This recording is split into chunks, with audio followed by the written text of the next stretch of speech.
আজ 17ই ডিসেম্বর 2024।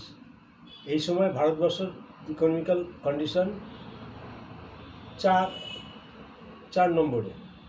সেখানে প্রতিবেশী এক দেশ যা নাকি ভারত থেকেই টুকরো হয়ে ওকে স্বাধীন করেছে ভারত, বাংলাদেশ নামক দেশটি, তার এত স্পর্ধা, এত সাহস কী করে ভারতের বিরুদ্ধে এত নোংরামি কথা, এত বাজে কথা এবং যুদ্ধ করার মতো পরিস্থিতি সৃষ্টি করে, এটা ভাবতে অবাক লাগে। এর পিছনে বড় কোনো চাল আছে, বড় কোনো মাথা আছে। ভারতের এই সময় যেহেতু ভারতের নিজস্ব এই ক্ষেপণাস্ত্র, অগ্নি-5, অগ্নি-4 ইত্যাদি বিভিন্ন দেশকে বিক্রয় করছে। রাশিয়ার সঙ্গে একটু সুসম্পর্ক। আমার অনুমান এই বাংলাদেশের পিছনে কোনো বড় মাথা আছে, তারা কলকাঠি নাড়ছে ভারতকে চাপে ফেলার জন্য। আমার মনে হয় এই দিকটাও বিবেচনা করে দেখা দরকার।